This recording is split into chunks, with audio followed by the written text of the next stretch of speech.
Okay, ladies and gentlemen, as we are about to begin, I introduce myself first. My name is Muhammad Hanif Cik Wanaman, and it's my pleasure to be MC this morning. Assalamualaikum and good morning, everyone. Welcome to the Agro-Food Productivity webinar on the role of private and public sector in the poultry industry. We have here Dr. Yap Teo Chong as our moderator today.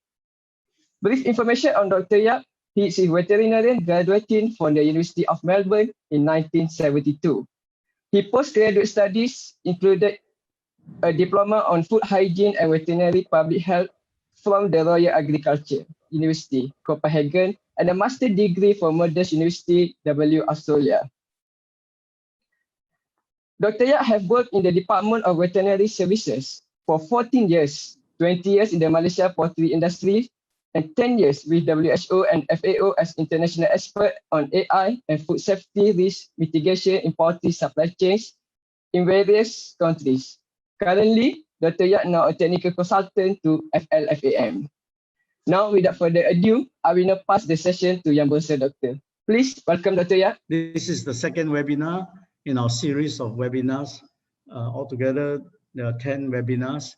And in this particular webinar this morning, we'll talk about the role of private and public sector in the poultry industry.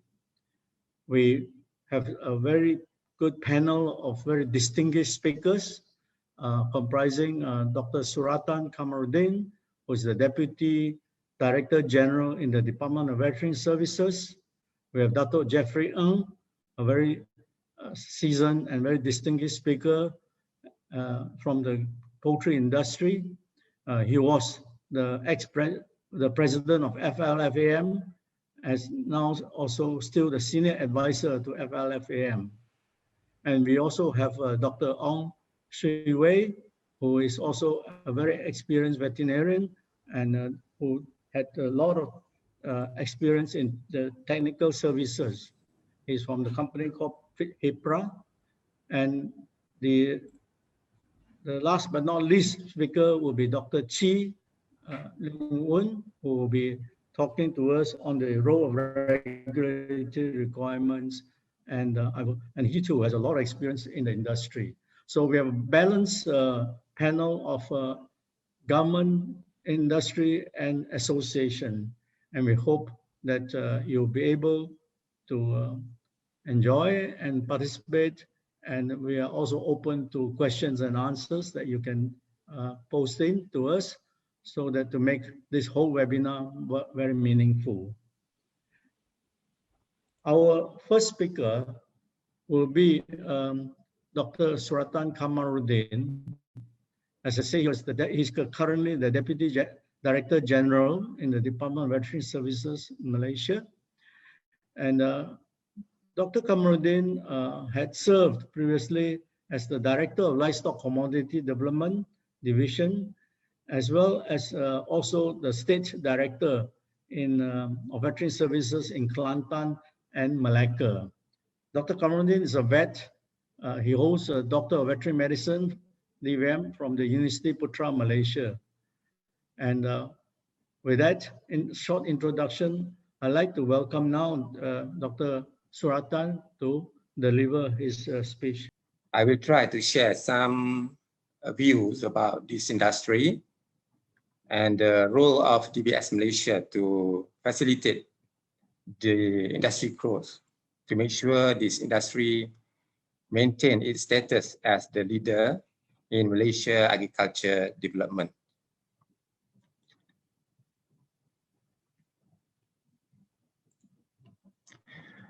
We are aware that the need for chicken meat and eggs is increased, not only because the per capita intake rate is increasing, but it is also the effect of the increase in the population of Malaysian. Maybe we see our SSL level is unchanged since 2012 to 2019, remaining around 116% for chicken eggs and 104% for chicken. But in terms of metric tons, this industry actually continuing to grow on its track. And we are looking forward to create conducive condition to make sure that the industry yearly growth rate is higher than the growth rates of Malaysian population. By that, the amount of export can be increased. And more important, the people of this country do not face the problem of shortage of supplies during the festive season. They easily get supplies at a price that can be accepted by consumers, while it gives benefit to the operators.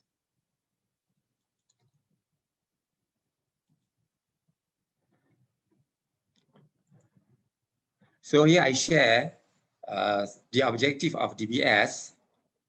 Number one, to strengthen and maintain animal health status conducive to the animal industry. In order for this industry to grow, especially to meet export needs, DBS facilitate in disease control and eradication program. Free from disease status will open the door for exportation. Number two, public health assurance through the control of zoonotic disease and wholesome food production from animal-based product. Public health is one of the priority in the service of DBS. Because of that, the zoonotic disease control program are being managed in proactive manner. Surveillance and sampling, especially in hotspot area, be taken, refer to the yearly schedule. And this surveillance program not only focus to the farm, but also include monitoring the quality and health status of livestock products at the slaughterhouse and the processing plants. The third objective, encourage sustainable livestock production and value-added industry.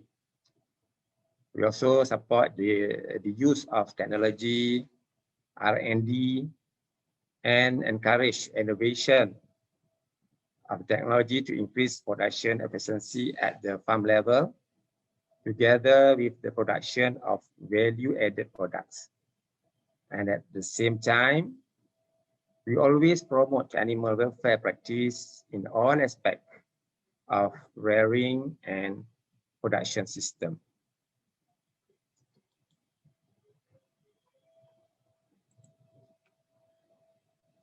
The poultry industry has grown rapidly through the full involvement of the private sector, starting from the aspect of raw material preparation for animal feed production by the feed importer and feed miller, the breeding and production of broilers and layers by the grandparent stock and parent stock farm, the contract broiler farm, up to primary processing and further processing until distribution and retail.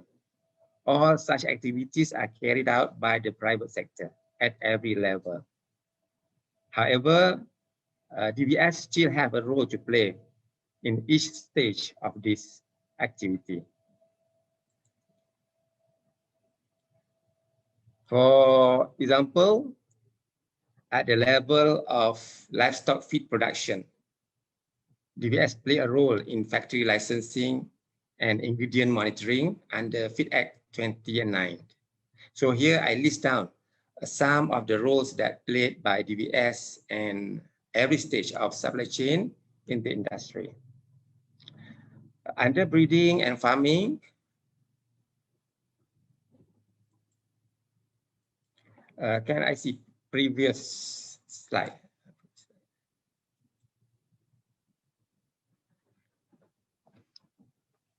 Under breeding and farming, DBS monitor through farming licensing.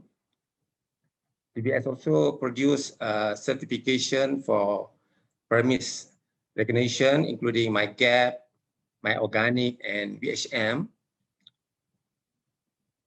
Disease surveillance and monitoring, assist in export market access, facilitate the farmers in regulatory issues related to other agencies.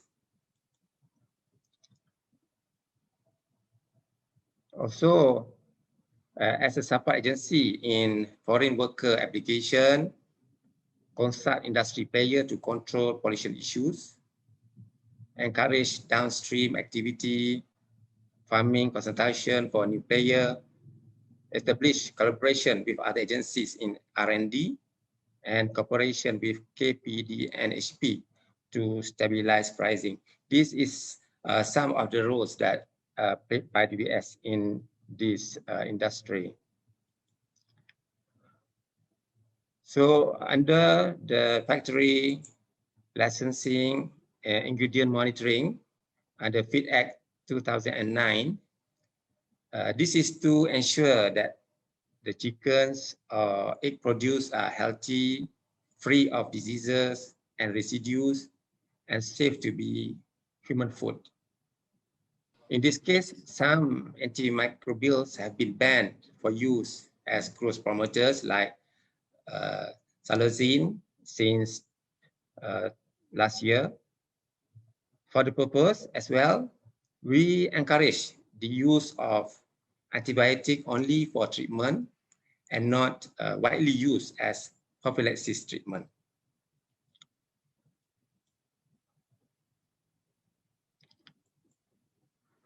Relating to breeding and farming, DBS monitor through farming licensing. We produce lesen perladangan unggas. This lesen perladangan unggas is under the control of the state.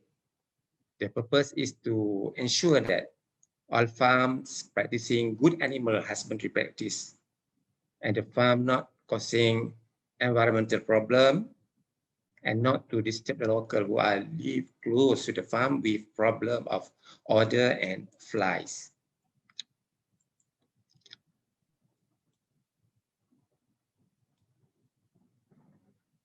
This certification is for premise recognition when they fulfill the requirement. So DBS provide consultation to the company. My GAP certification is for good animal husbandry practice farm. My organic for organic practice farm. VHM for good practicing processing plant. All of these certification is to ensure that when the product enters the distribution and retail activities, it healthy and high quality is guaranteed and safe for consumers. This is also to ensure that it's meet the requirement for the export of poultry products.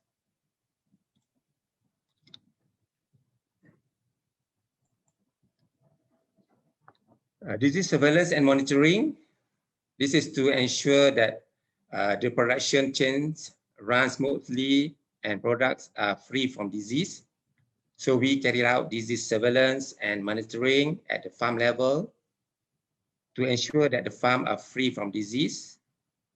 And we got a cooperation from farms and it's very good until today. And at the same time, we strive to further enhance our laboratory ability to perform testing more efficient and more faster.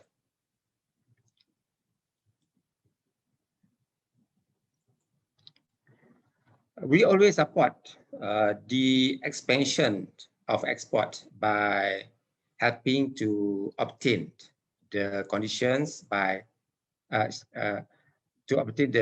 set by the importing country so that the entrepreneurs can provide the needs. These include moving effort towards compartmentalization. At the same time, we update and improve the export procedure to facilitate all parties involved. For that, DBF involved in bilateral meeting with other countries to manage important issues related to the disease status and exportation and others important issue.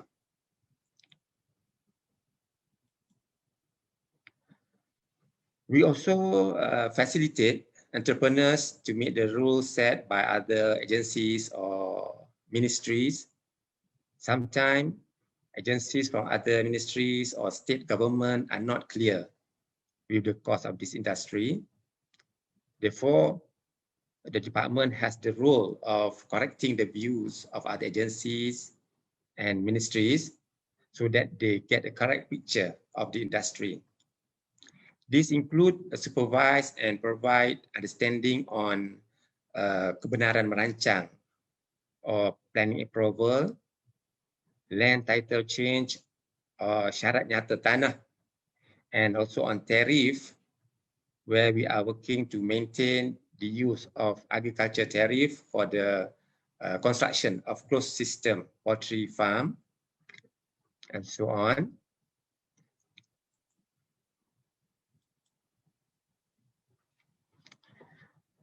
We also know it is difficult to get local workers. That is why companies often apply for the use of foreign worker.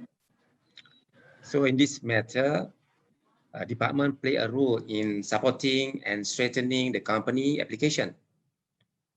However, it must meet the set quota of 1 foreign worker for 10,000 birds. But we encourage the farm to use local people, and in the same time, we encourage them to make innovation in technology to reduce the dependency on foreign workers.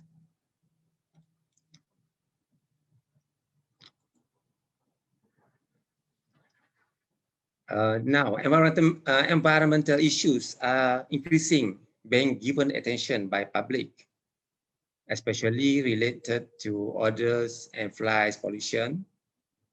This issue is so important to DBS. Therefore, we provide consulting services to the industry players and carry out enforcement to ensure the well-being of the environment is not disturbed.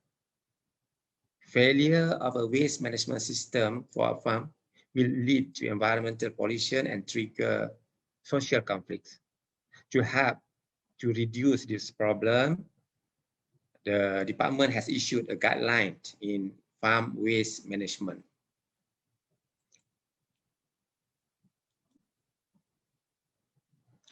We also encourage downstream activities through certain schemes, such as young agripreneurs, matching grant, and Rezeki Tani program under DBS.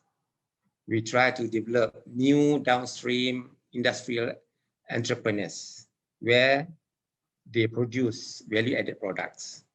So the development of these new entrepreneurs in these downstream activities will help to expand the market or to increase the demand of eggs and chicken in our country.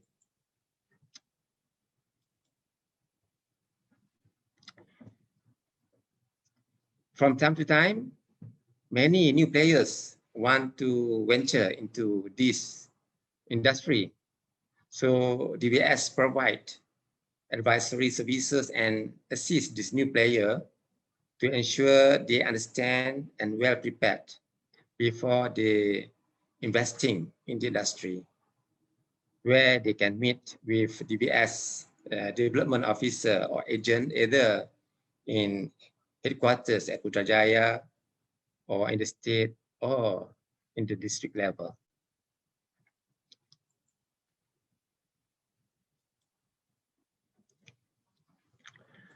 We also collaborate with other agencies, especially in R&D, including MARDI, Department of Agriculture, and even with agencies from other ministries as well.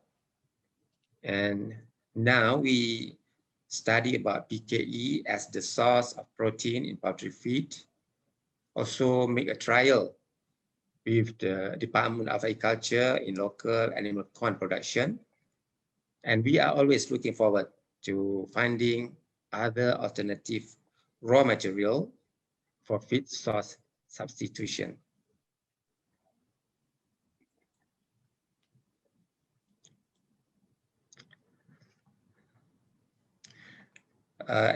As we can see, there is still a shortage of supply during festive season, causing price change.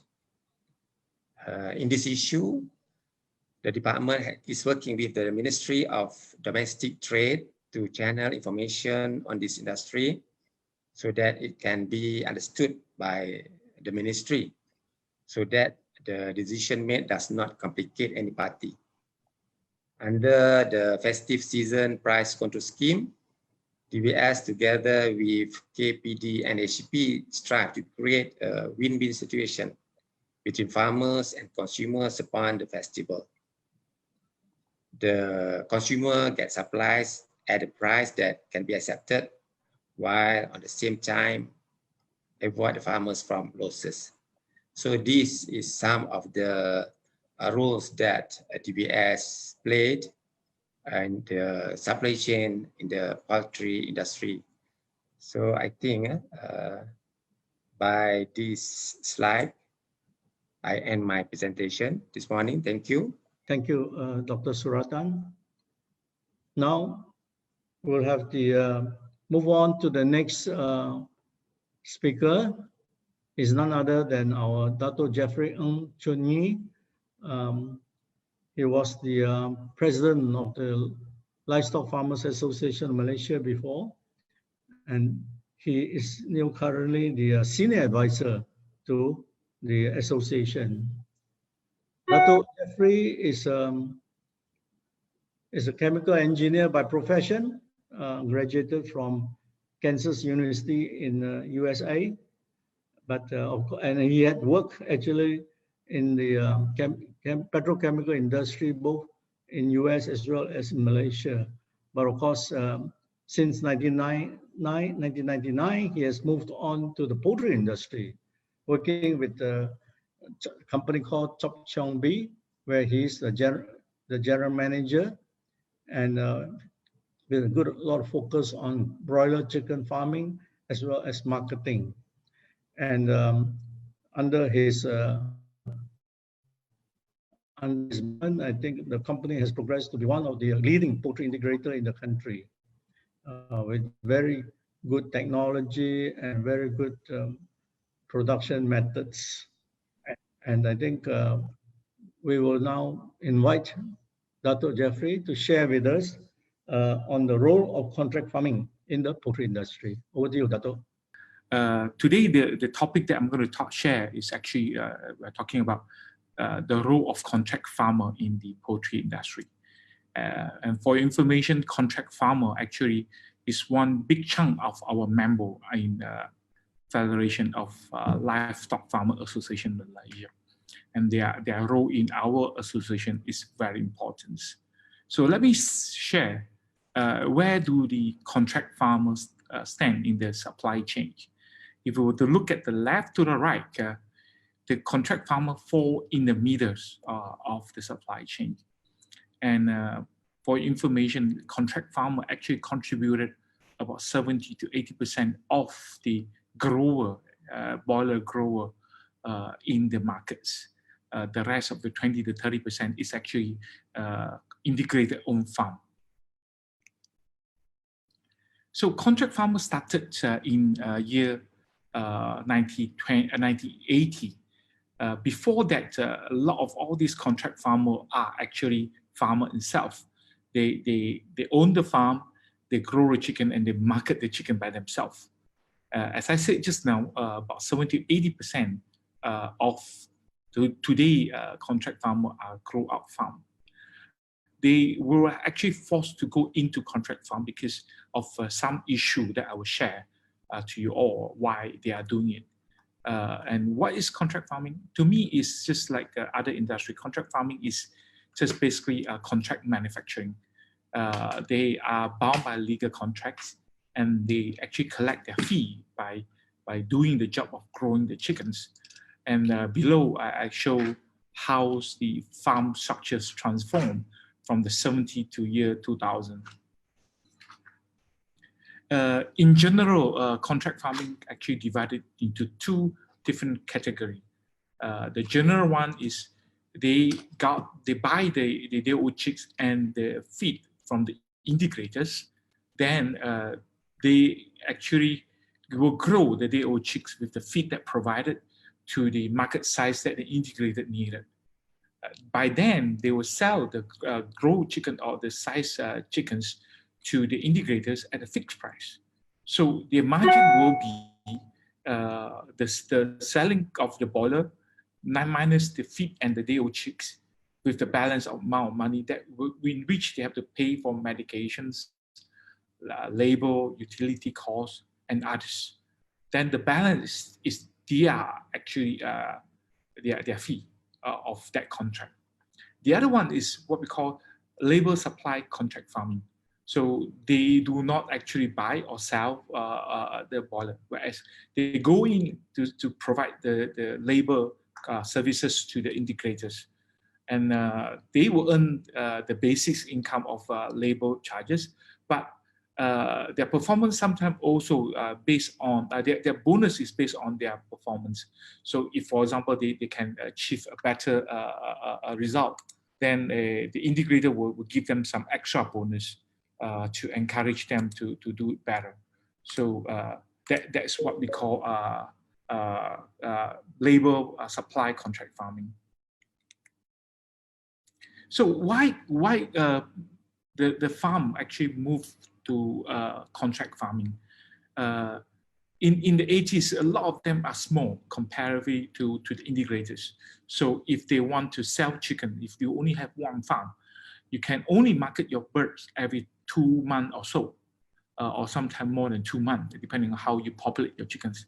Second is the size of the market demand are different, because when you start harvesting your bird, it's small size. Then the chickens start to grow bigger, much bigger and bigger. So when it reach a longer date, then the chicken that you have is bigger. So size or marketing on the size of the chicken is an issue also. Followed by collection, because after you sell the birds, then you need to do collection from your customer. So those are the issue that a lot of farmers, small farmers face.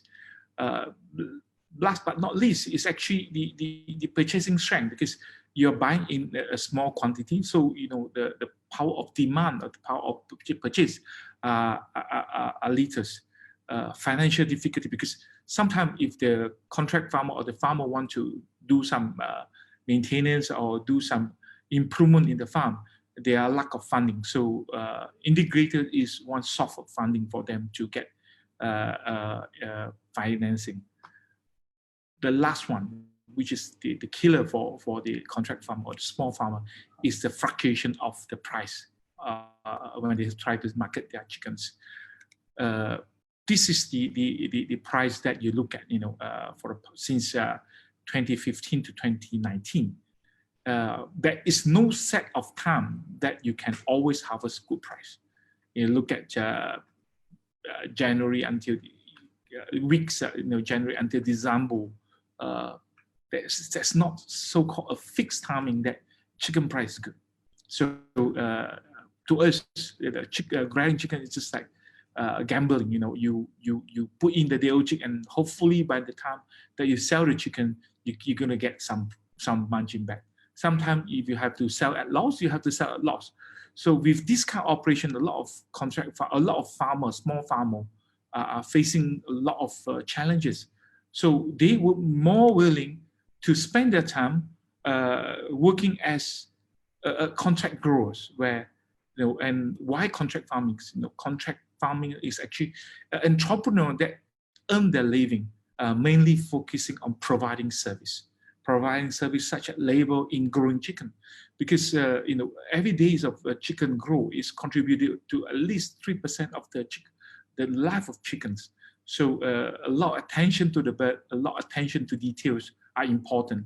That's why contract farmers are designed to do this job. And by doing it, they will assure the health of chicken are in good condition all the time. At the same time, they also maintain their farmhouse in good condition. They also need to do a good communication with the contractors or integrators, such as order feed, if there's complaint about the day-old chicks or the feed, they have to let the integrator know. Last but not least, when to harvest, but because size is important for the integrators to market the bird. Why poultry integrators need contract farmers?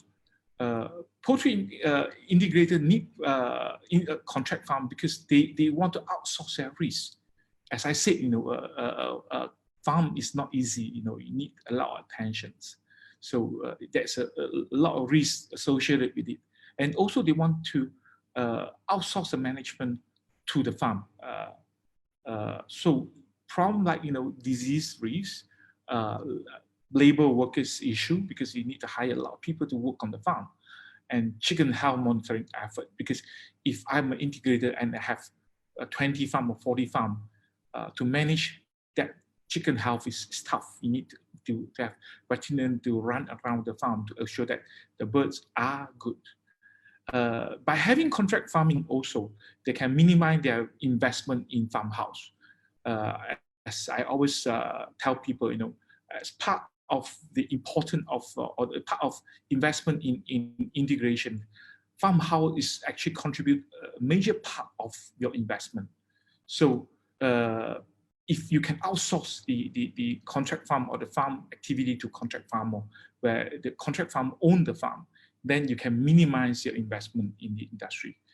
The next one is minimizing the human resources management, because when you hire a lot of people, then your human resources is going to be massive, because you need a lot of foreign workers, you need a lot of veterinary, you need a lot of managers, you need a lot of supervisors. So that's also why poultry integrator actually engaging contract farmers to do this job. Last but not least, contract farming also allow the integrator to grow the amount of chicken that they want to market very quick, because you can actually engage 20 or 30 overnight, and boom, you can have 1 million or 2 million of boiler that you want to market to the markets in overnight. So that will help them to grow faster. What is the issue that contract farming is facing? Because the farm is owned by the contract farmer. There's always issue about fly and odor issue.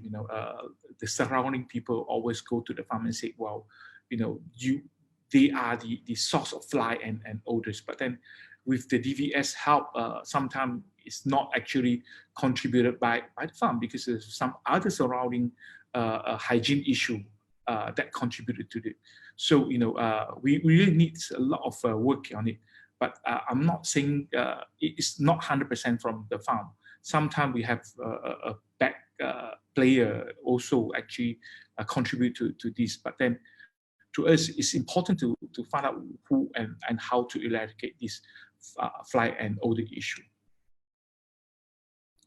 Licensing is also another issue for contract farmer, because the government now encourages us to convert from open house to closed house. But then if we were to look at the system that I explained, a lot of us are actually working on labor service. So to convert from open house to closed house, the cost to invest is high, and the return on converting closed house also slow and difficult. KM also actually give the farmer a lot of problem. Building plan submission is also a headache to a lot of contract farmers. Labor issue, this is real, because as I said, a lot of farm are farmer before, and they convert from farm to contract farming. So aging farmer is an issue. I remember that's one time when I go to a state for meeting with all these contract farmers, 80% or 90% of them are 50 and above. I saw a contract farmer which is 80 or 70 plus years old and still working on the farm. So if we don't have a next generation to come in to help, then we're going to have problem in this contract farming issue. To look for a new contract farmer is tough. The other issue is actually engaging foreign labor, because if you are only providing the service as what we look at the second models, for you to apply for foreign labor is tough. The latest issue is when COVID come and hit Malaysia, then JTK, Jabatan Kerja, Tenaga Kerja, actually have a new set of regulations on all the foreign hostel. You need to actually apply and certify your hostel. But then one of the criteria for that application is your house or your hostel need to have CF, or you need to have a approval from the town councils, in which a lot of us are using rumah kampung or a village house, which have none of those. So we have problem with applying that certification for the hostel now. And we really need our government to look into it and see how can we eradicate this problem, because this is a problem that was set by the top, move to the down, move downwards. But then in the actual place, in the farm or a lot of agriculture sectors, we do not have that really. At the bottom of the presentation, I actually presented the Statistics Department presentation in compare 2015 versus 2016. You know that the number of local employee, or the male or female, are dropping.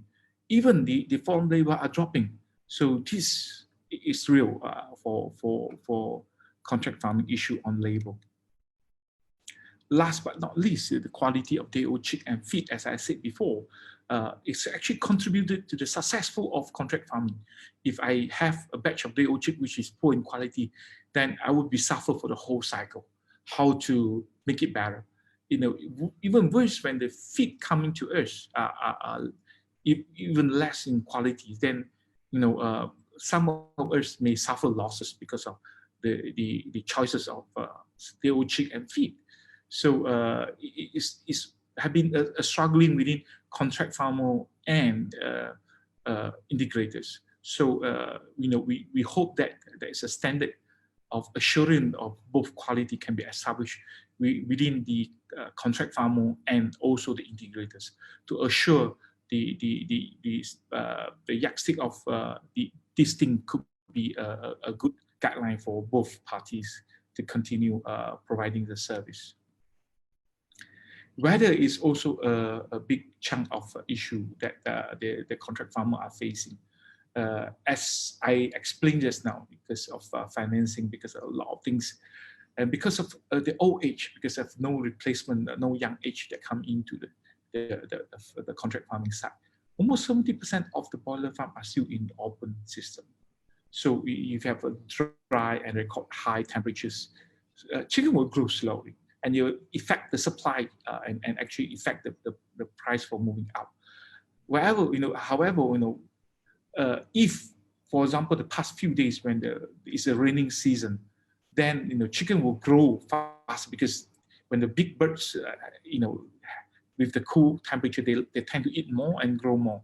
So they'll grow faster, and the chicken price, because chicken will be then ample supplying to the market, then chicken price will drop.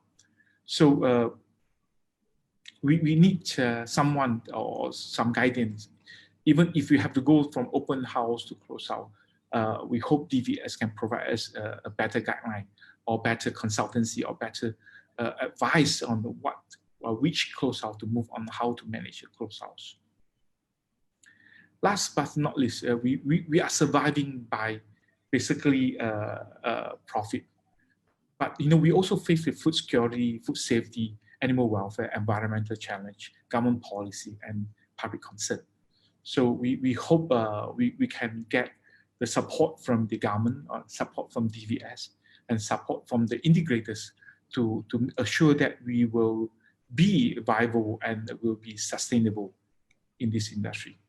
Last but not least, as I always say, to make this industry strong and to make this industry continue, we need the partnership within the government agency, academia, industry, and private organizations. Without all these 4 segments collaborate together, we cannot basically move on in this industry. With that, I thank you all, and if there's any question later on, I will be entertained. Thank you. Thank you, Datuk Jeffrey, for supporting this webinar and also delivering such an excellent paper. Now, I'd like to move on to the next speaker, is Dr. Ong Xiong Wei. Dr. Ong is the Regional and Market Manager of HIPRA, and as well as also the Honorary Secretary of the Malaysian Animal Health and Nutrition Industries Association, or in short, we refer to as MAHNIA, M-A-H-N-I-A. And Dr. Ong is an excellent technical man. He has served in the region, both Asia Pacific and Oceania region for many years now. He's also a graduate from the University Putra Malaysia, the department, the Faculty of Veterinary Medicine, and so he therefore holds a doctor degree in the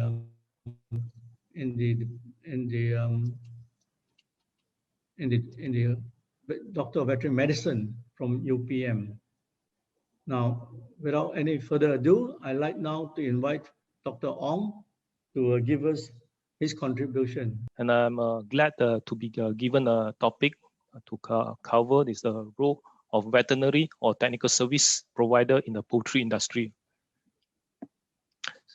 So with this topic, I'll be covering a few contents. The first one is the poultry industry overview. Second one is the challenges of the poultry industry. Third will be the veterinarian role in the modern intensive poultry industry. The fourth is the industry challenges that drive the expanded role of the poultry veterinarians. So let's look at the poultry industry. Worldwide, we have 25 billion poultries. This is approximately like 3 birds per person, or you can say like more than 5 times if compared to 50 years ago. And poultry is the fastest growing agricultural subsectors, especially in the developing countries. And poultry meat and eggs is the most common animal source food because of no cultural, traditionals, or religious barriers. It's a key contributions or contributor to the food security, nutrition, and socio-economic, especially in the developing countries. Okay, also is from the poultry products. It has an ability to convert to a wide range of the agri-food byproduct into a human edible foods, and the waste itself, it can be converted to useful products such as the fertilizers. So looking at the world meat productions from the 2017 until an estimate of the 2029, we can see the growth rate of the poultry productions is outpacing the swine or the pig meat productions. Or the poultry is 5%, then the poultry is 3%. As for the ruminants or the beef or the sheep meat productions, is ranging. The growth rate is ranging from 1.3% to 1.5%. So these growing markets of the poultry productions is essentially benefiting the large scale operations, or we can call it the large integrators. The smallholders, there are many smallholders like Dr. Suratan and Datuk Jeffrey mentioned just now.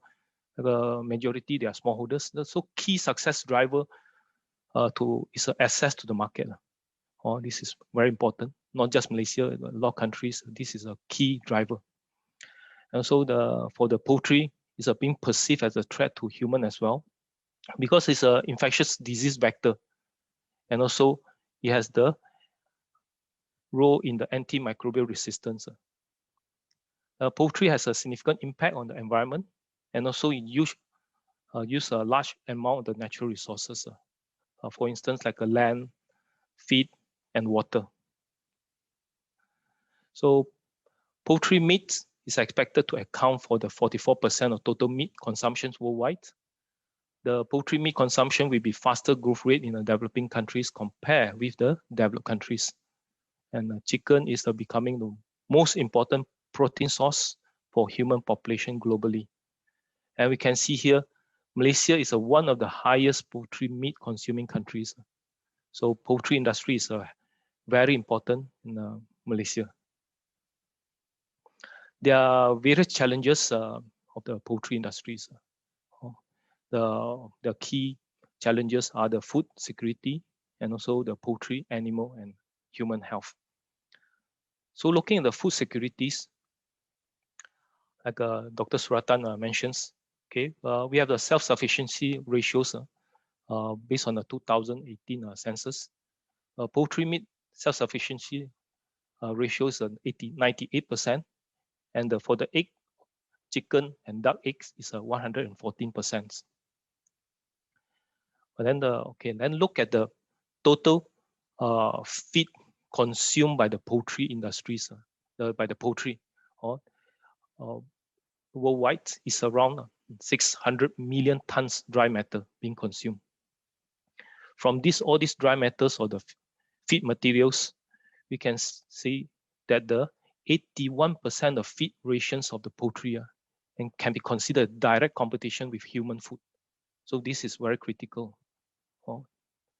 But even though we have such a high consumptions, okay, of the poultry feed products, then the poultry has a higher efficiency in converting the feed into edible products as compared with the ruminants.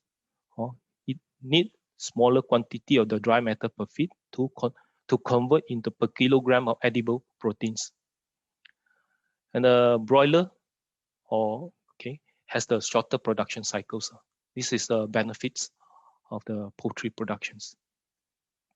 Other challenges like poultry, animal, and human health. We know that the poultry products is very nutritious. It's a very important nutrition for especially in the developing countries. It's highly affordable, and it provides a high quality protein and essential nutrients.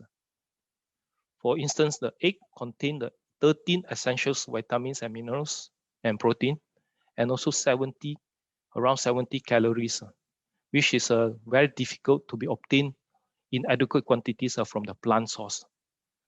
Furthermore, the poultry product has no religious or cultural taboos. The poultry has the risk to the human health with the expansions of the poultry farmings to the more intensified manner, okay, and also the frequency of contact of the poultry to the humans that lead to the risk of the zoonosis, or for example, there's avian influenza pandemics of the H5N1, and also according to IFA, that the 61% of animal disease has a potential risk to be transmitted to human.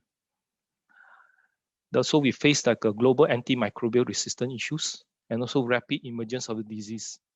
So with this also, that the government policies and so under the OIE, WHO is we have to prudent use of the antimicrobials or restrictive use of antimicrobial. They're also causing the huge economical losses due to the livestock disease.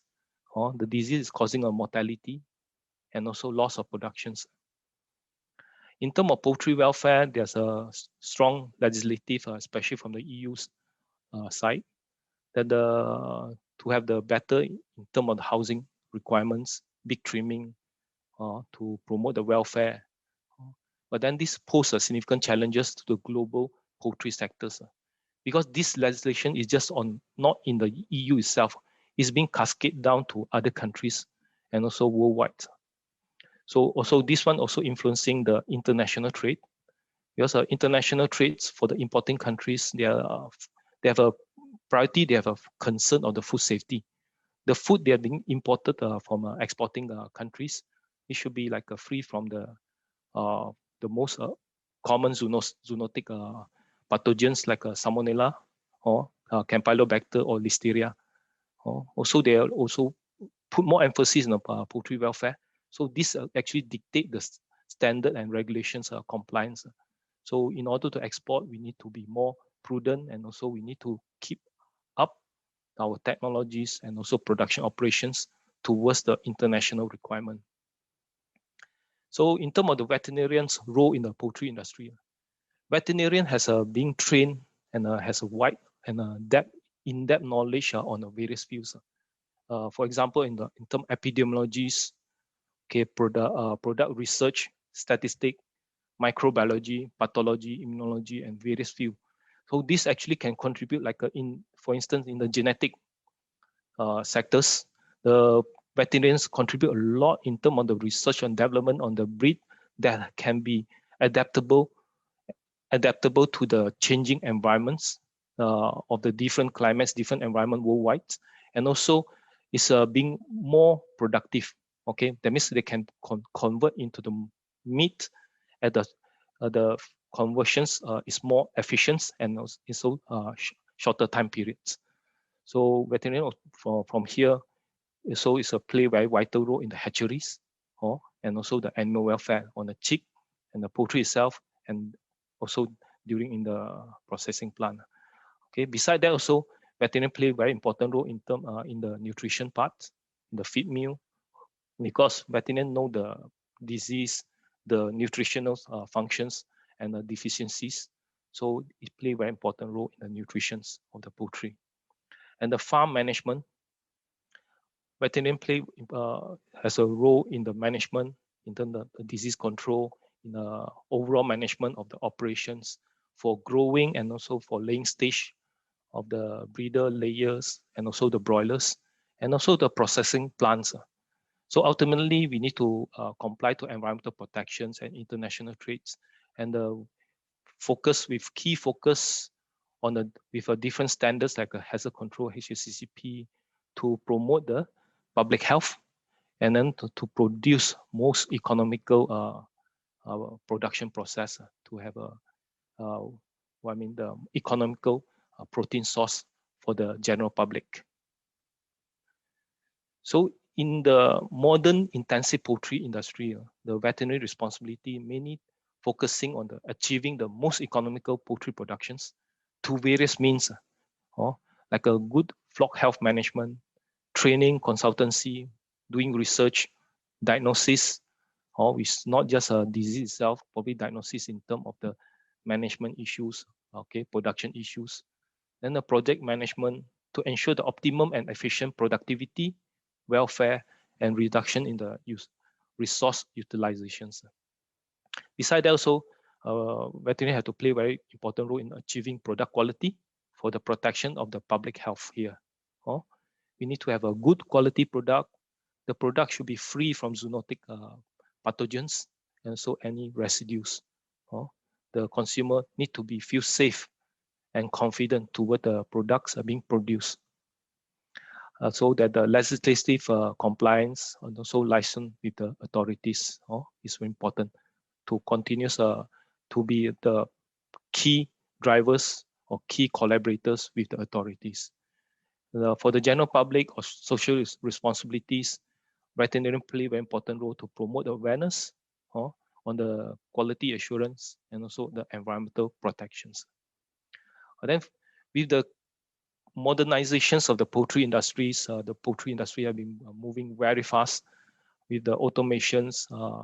Then we're seeing the robotic functions is coming into play, and also the artificial intelligence is coming into play in the poultry management system, disease diagnosis, and also many other fields in a processing plant, in a hatchery. So with all this, the veterinarian also need to change the role to shift to more central strategic advisory role, overall management role, and also decision makers for the poultry productions. We need to combine initiative with an integrated approach to animal health nutrition, on-farm management, and business development service. So veterinarians have a very critical role to play in the contributing to integrated approach in poultry operations.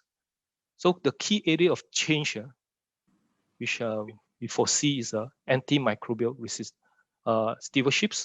Second one is the animal care, and third one is sustainability excellence. So for the first challenge is antimicrobial stewardships. There are new restrictions in antimicrobial usage and tighter oversights has becoming a new norm or normal that not only in the poultry productions but across all the animal agricultures.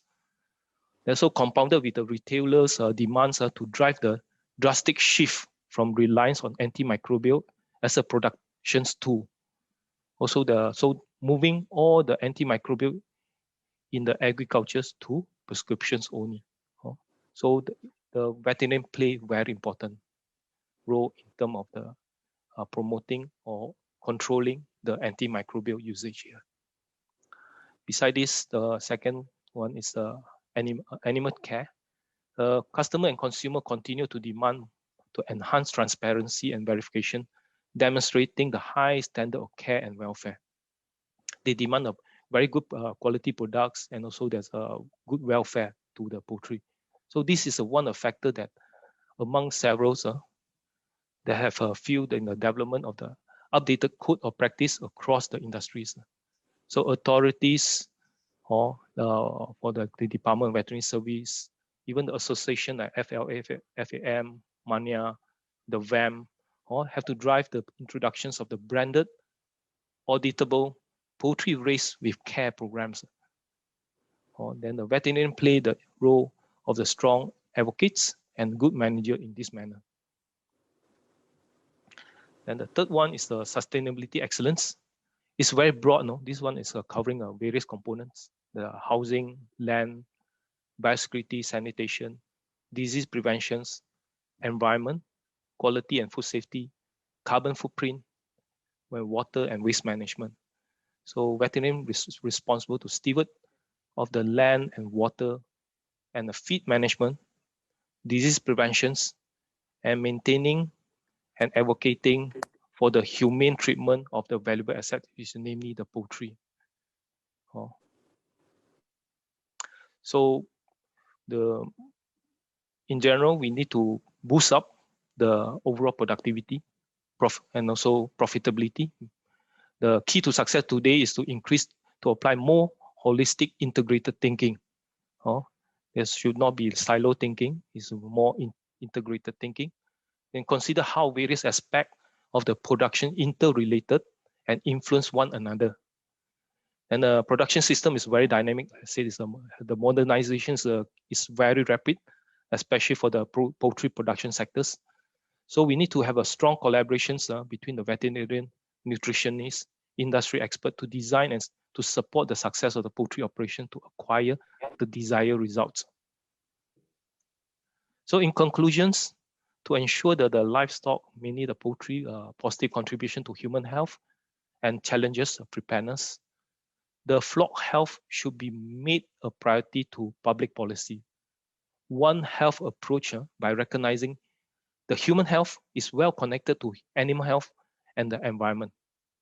The policy should not only consider poultry industry as a part of the good or services that is part of the production system that contribute to the national economy. Also, it's a detrimental effect to environmental impacts. It's more importantly, we need to have a positive approach to understand and also to promote to the producers to understand their producer capacity to adapt, react, and invest. The information and also the support dissemination is very important. And various public policies by the authorities, by the council, the state authorities, by the Ministry of Agriculture's Department of Veterinary Service, and also the Ministry of Health, support extensions to have an integrated approach, to have a continuous monitor the change progress of the industry and continuously improving in different production systems. The integrated effort of the public and private sector really crucial to ensure the bright prospect of the national poultry industry. Lastly, veterinarians have a very critical role in contributing to integrated approach in poultry industry, ensuring the advancement and development of the poultry industry. So with this, thank you very much. Thank you for your attention. Thank you very much, Dr. Ong, for a very comprehensive and a very wonderful presentation on the role of veterinarians, contribution to the poultry industry, as well as in combination with the technical service providers. Now, we'd like to move on to the next speaker, certainly not the last, and certainly not the least important, probably a very important speaker here, and is Dr. Chi Lingwan. Dr. Chee is a veteran. He has been with the industry for a long time. He's currently also in the Exco of the Veterinarian Association Malaysia, or VAM, and he's also a chairman of the Technical Working Group for Veterinary Product Registration. And he has served also in the Malaysian Association of Food Animal Veterinarians, or MAFA.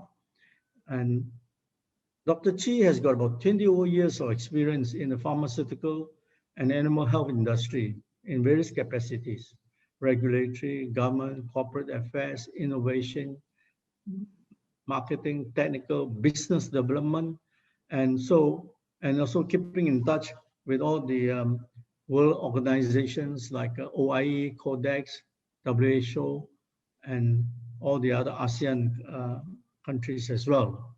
So he's a very much widely traveled, widely read, and speaks well all over the country and in the region. And I think we are very fortunate for him today to come and talk to us about the role of regulatory requirements, the necessity for an interlink between the poultry industry and the government. I think with that, I hand it to you, Dr. Chee. Requirement on poultry industry context. So as introduction, let us look at why is regulatory requirement and registration so important in especially the poultry industry. Firstly, the most important is to protect the consumer, our consumer in Malaysia, of feedstuff from eating poultry. Yeah, our Malaysian consumer love chicken so much. Every day something must be cooked with chicken. Fried chicken wing is the best. Then secondly is to ensure that feedstuff obtained from chicken treated with veterinary product do not contain harmful residue, yeah, which may harm again the consumer. And third is very importantly, is to ensure that only quality and safe products are registered and sold in Malaysia.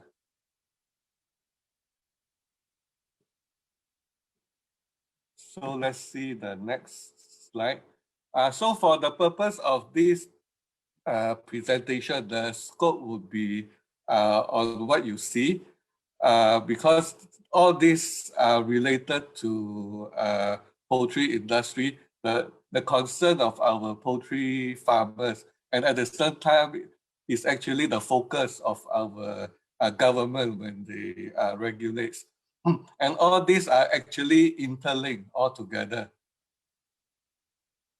So let us start by the first, probably the most commonly regulated on illegal product. This is probably one of the most focused item by our government, and how they use various legislation or regulatory to control this. Yeah. So if you notice how important it is to see that actually behind the scene, there are actually about 10 laws that are regulating this. So if you look at those in the red colors, are regulated by the Ministry of Health, or KKM. It's so important that it's regulated by 3 agencies: Ministry of Health, Department of Vet Services, and Pesticide Board. The blue are regulated by Department of Veterinary Service, and the green regulated by Pesticide Board. So actually, each of these agencies has their own specific function and their portfolio. For example, NPRA or MOH KKM, they regulate all the scheduled poison, for example, antibiotic that you use. At the same time, they also regulate the OTC, over-the-counter product. For example, the paracetamol that sometimes you use to handle fever in your chicken. Okay, then the DVS, they regulate all the things related to animal feed, chicken feed, feed additive, for example, your enzyme, your probiotic, your mineral, vitamin premixes. Yeah. And pesticide board, they are the one that regulates all the, for example, in your chicken farm, you have a lot of flies, very nuisance. Yeah, so this is the agency that regulate the flies, or sometimes in the breeder farm, you might have red mites. So this is the agency that regulate. So 3 agencies with almost 10. So you can imagine how important is this. And they actually, the government actually controls all the use of this product, whether you are using it to antibiotic, for example, to treat animal, or you are just maintaining or promoting the health, for example, just by using vitamin and minerals, and even some other that are actually not related directly to poultry industry. For example, contraceptive, your chicken don't need contraceptive, or anesthetic, or control body weight. Yeah, your chicken don't need that, except maybe the breeder farm. Yeah, but it's all controlled, yeah, to see. And this slide, basically, there are 2 key important points. Firstly, is that poultry farmers and feed millers are considered as end user. So as an end user, you can only use registered product. So as long as you use registered product, you are very safe.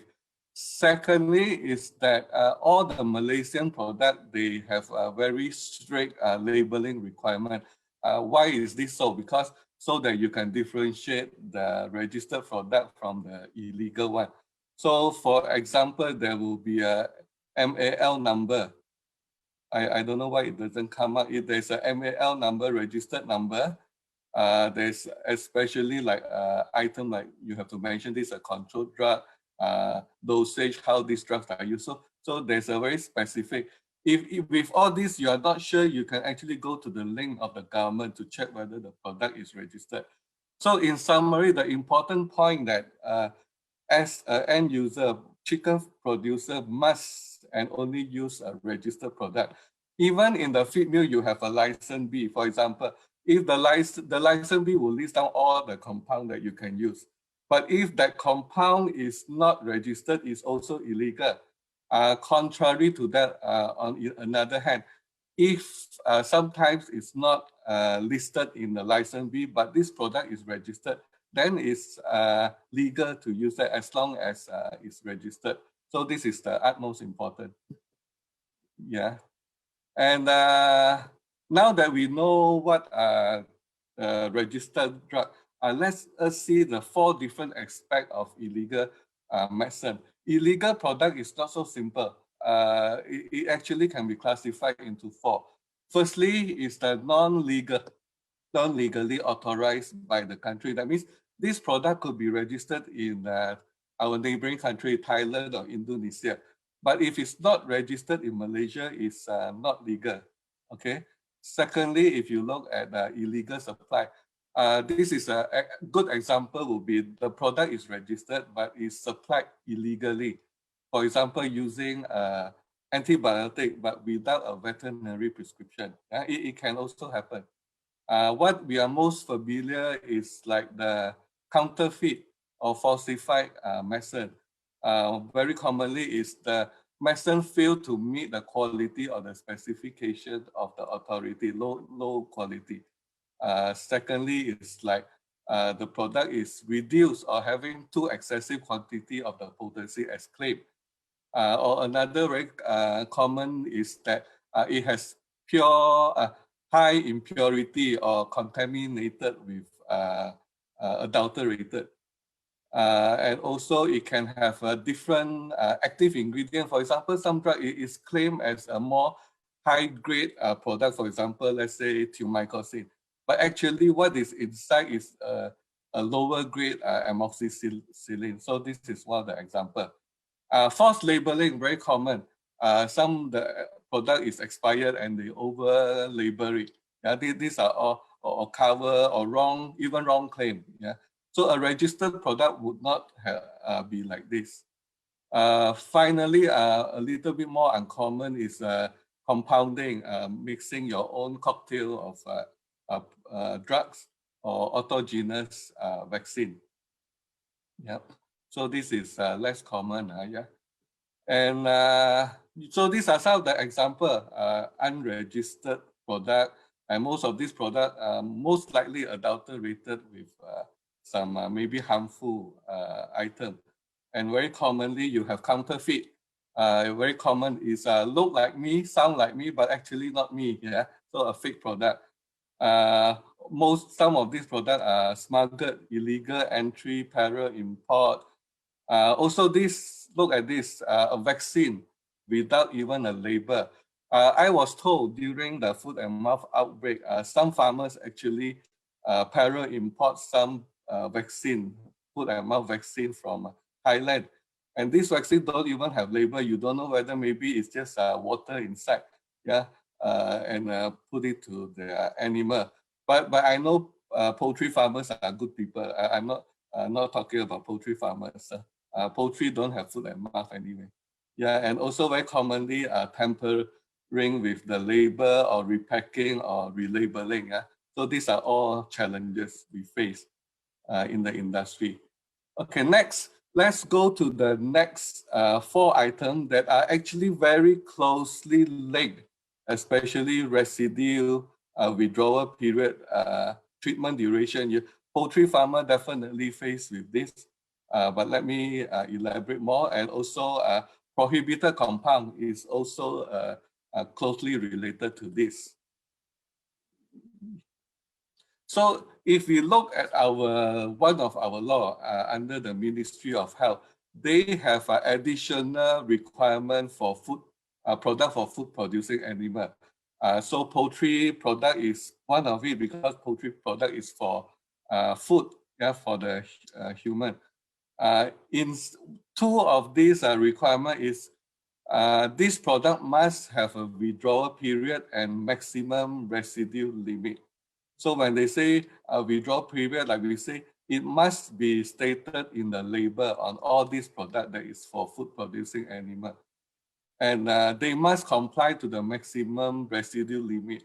So the government will provide us with a list of approved maximum residue limit. As you know, when we say maximum residue limit is the safe concentration that is allowed in food.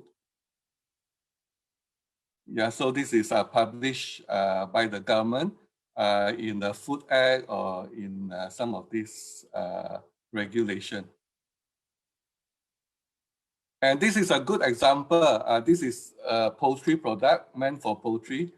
And you see the label. You can go back to your farm and have a look. They definitely must have, if it's a registered, yeah, it definitely must have a withdrawal period. For example, here it says poultry for 12 days.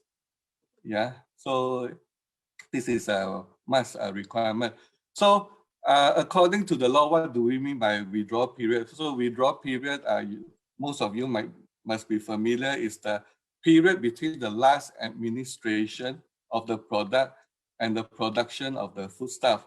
So let's say you harvest your birds in 42 days and you use a product that has 7 days or 1 week withdrawal period. So that means you at 35 days, 1 week before that, you have to stop using this product. Otherwise, you would not meet the requirement of the maximum residue limit. So the maximum residue limit is defined according to the law as the maximum concentration of residue that is legally permitted. So this concentration is so safe that technically you can eat this amount every day for the rest of your life, and there is it's safe and no impact. So in a layman term, this is what it means. Okay, so how does the government come into play? So the government, especially in this case, Department of Veterinary Service, regularly do screening. Yeah, they pick the samples from the farm up to the abattoir, slaughterhouse, and even further processing site. Yeah, and this is all captured and sent to this Makmal Kesehatan Awam Veterinarian JPV in Salak Tinggi. Inside this, I visited this place. Wow, they have a very canggih or very sophisticated equipment, LC-MS machine. So basically, this machine can detect even up to parts per billion. It's almost like in layman's term, you can detect a pin or a needle in the sea. Yeah, this is how powerful this this equipment is all here. And once out of the abattoir, Ministry of Health, MOH, will take over. So for example, once it goes to the vet market, it goes to the mini market, supermarket, or hypermarket, Ministry, KKM will take over and they send to their own lab in Makmal Kesehatan Awam Kebangsaan. And this lab is situated in Sungai Buloh. So they are coordinating this very well. So this slide is just to show the approach of how MRL is determined.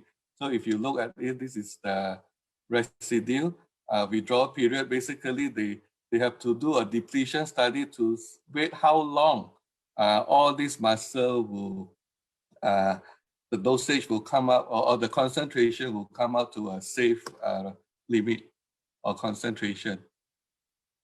Okay.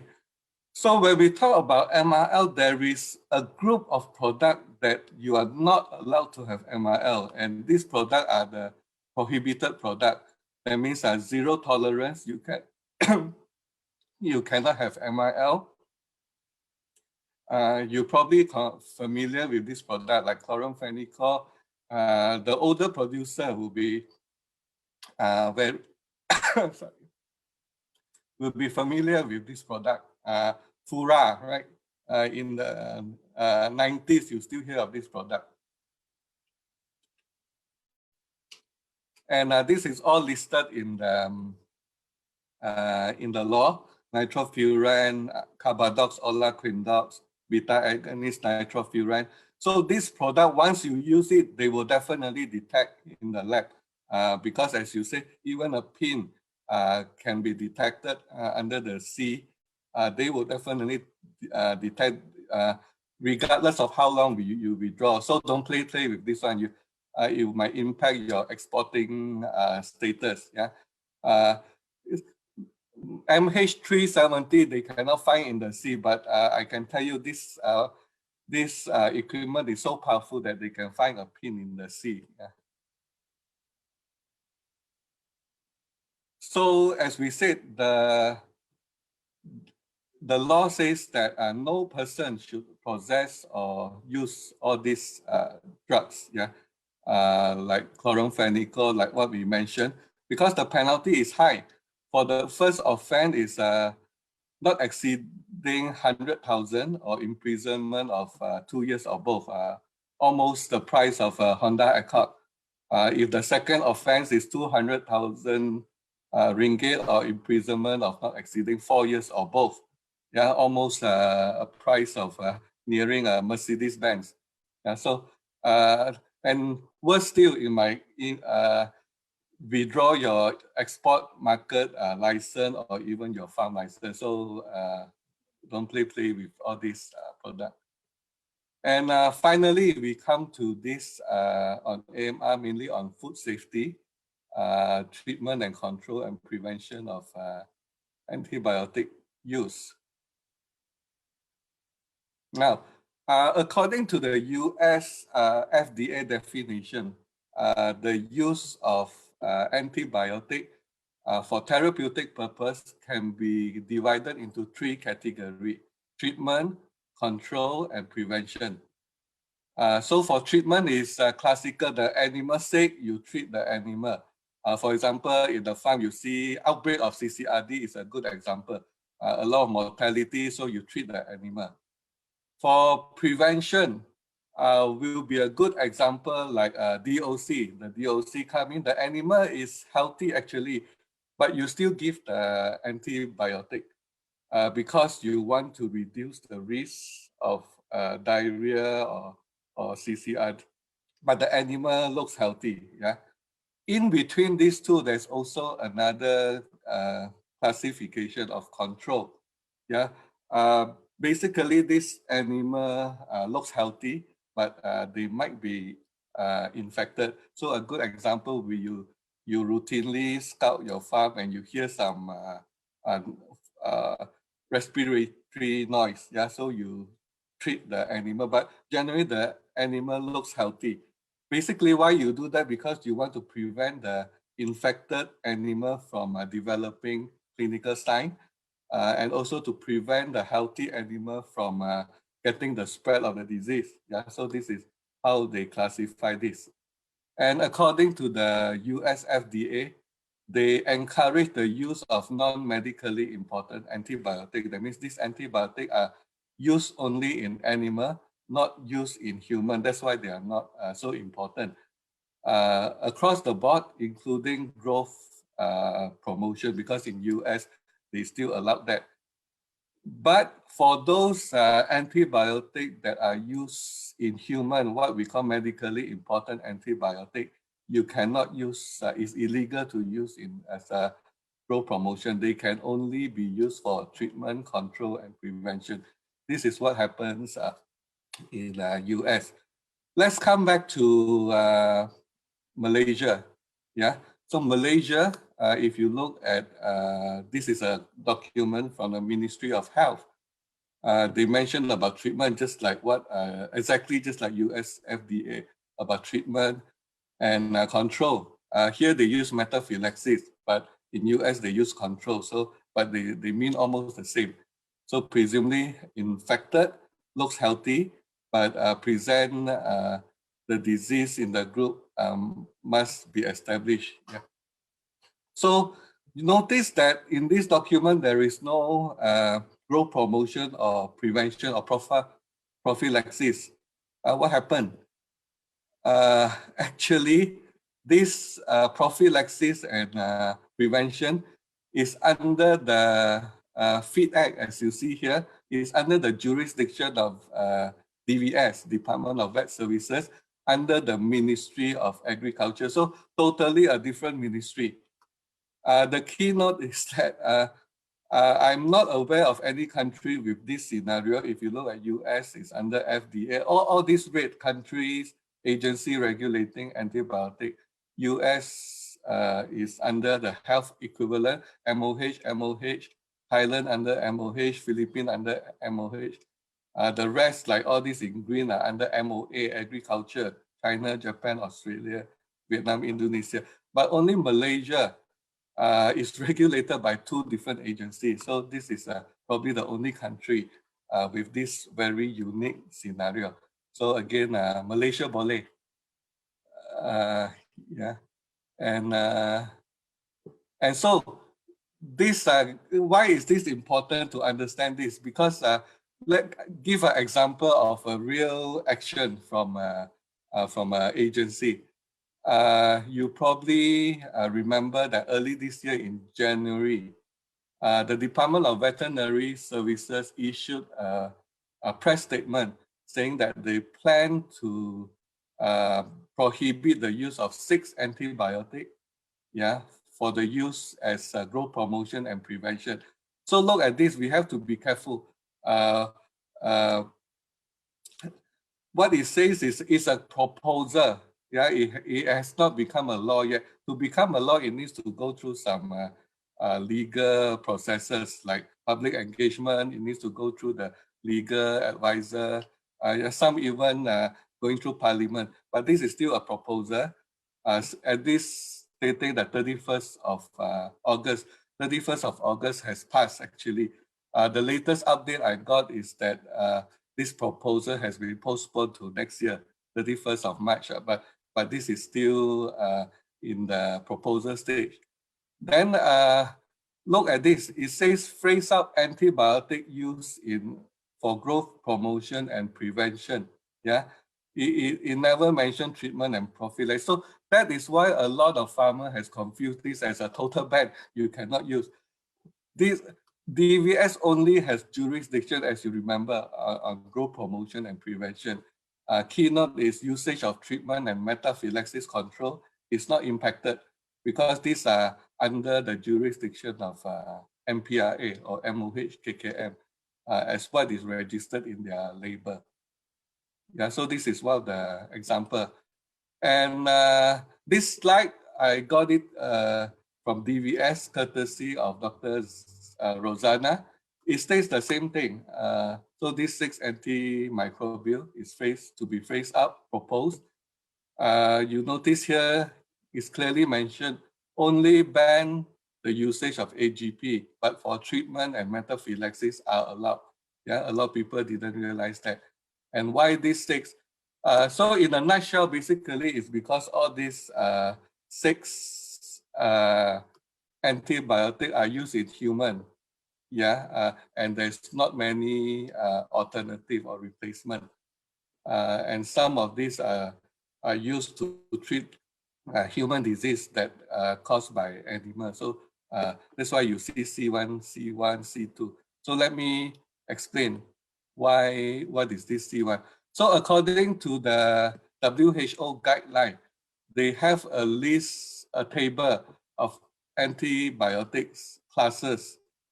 From the left to right, these are most critical. These are the C1s and C2. That means that there's not many replacements to treat human infection, especially this group. Yeah, as it moves to the right, in the middle, highly important and important. These are used in human, so that's why they are still there. And there's one group that is only used for animal. Yeah, so that is why currently not used in human. So using this guideline, the industry, yeah, actually, Mania together with them actually has proposed, remember this is still in the proposal stage, to propose that according to the WHO list, we want to propose a gradual phasing out of antibiotic to be used as the AGP in stages. So basically to curb antimicrobial resistance, because we know this is a big problem. So we need to collaborate with the government to curb this. At the same time, we also recognize that this is still important to the poultry producer. So we want to do it at a more gradual stage, but so that it doesn't give the industry a shock, so the industry can acclimate, at the same time control the AMR. Okay, so ladies and gentlemen, we have covered all these topics and hope that you have more enlightenment of this. As a conclusion, I would like to say that the regulatory affairs or legislation is a common critical success factor that impact all our daily life in poultry industry and the government. So the secondly is that is why government and industry need to collaborate closely, because we are in the same boat. We should make this boat as big as Titanic, solid as Titanic, so that you jump, I jump. Yeah, that's a mutual feedback and consultation that are critical.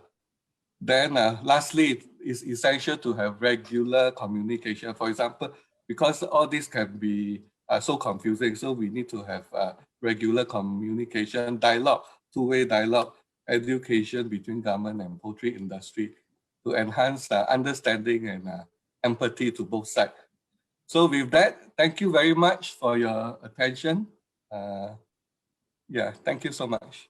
So I think we have come now to almost close to 1 o'clock now, and we have finished the 4 presentations, but we are going to give open now to the discussion to a panel again. And if the panels will just check and see whether any member of the panelists have any more thing to add besides what was in their presentation. And after that, we'll go into the Q&A session, because we understand that probably there are people, participants who have probably written in, pose questions to the speakers. So, but before we open for Q&A, let me come back to the speakers, and let me start with Dr. Suratan Kamaruddin. Doctor, do you have anything more to add to what already been commented this morning or presented this morning?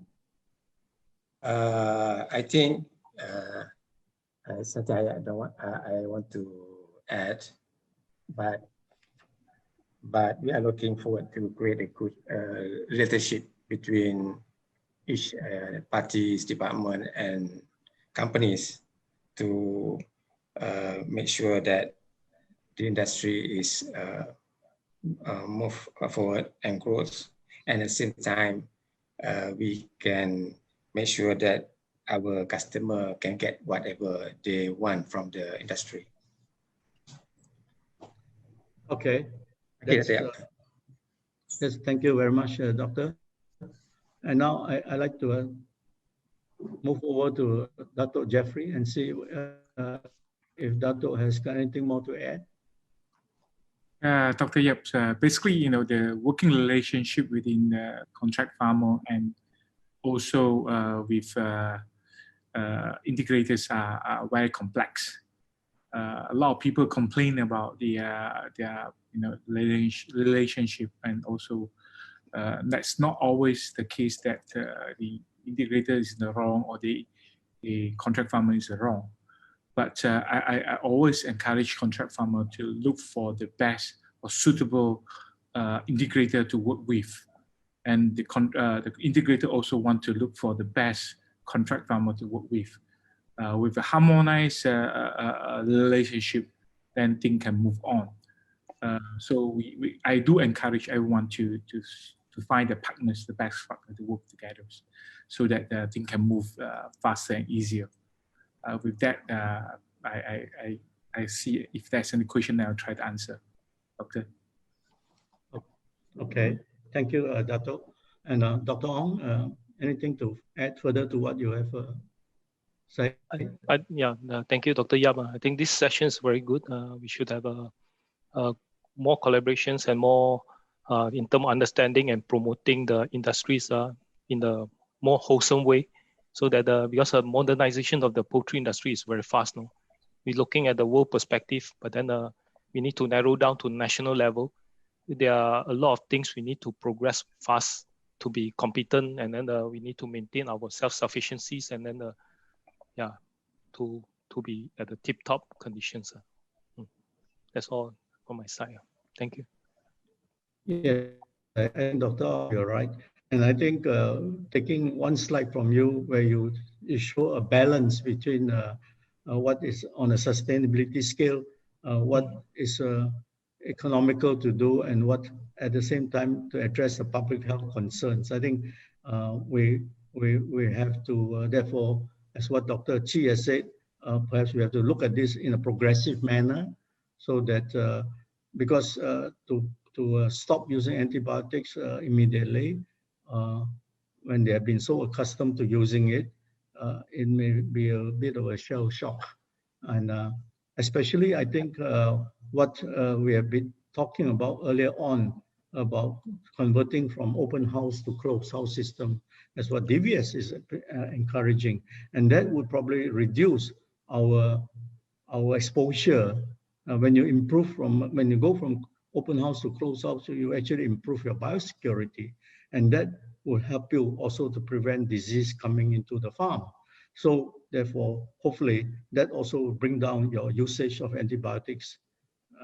And I think, so all these things have to move in tandem. We have to move. So we have to move the conversion of open house to closed house quickly, so that we could also at the same time comfortably, without jeopardizing the cost too much, without making the farmer lose too much, and phase out all these antimicrobials, and let us depend on good animal husbandry practices. And DVS is also promoting mind gap, so that we do all this in a very harmonious and very environmental friendly and public health friendly approach. Dr. Chee, have you got something else to add? Yeah, today we hear the keywords collaboration and alignment. I think we might be a little bit oversimplified if we just say collaboration between producer and authority. I think we need to further dissect it to say, the collaboration must be across function and across different ministry. At the producer side, whether big or small or across different species, and at the government level is across different ministries like health, agriculture, and pesticide board. Yeah, I think one of the good effort by the Department of Veterinary Service, the Datuk DG recently had a meeting with all the related ministry to talk about all these issues. I think he has shown a good example to lead, to align and collaborate. Certainly, I think the DVS is actually leading very good examples and leadership in this area, because as what Dr. Ong said, we need one health. It is not just veterinary health or veterinary services. We need one health, as what Dr. Ong put it. And I like to thank all the participants for your attention, and I like for making this webinar successful.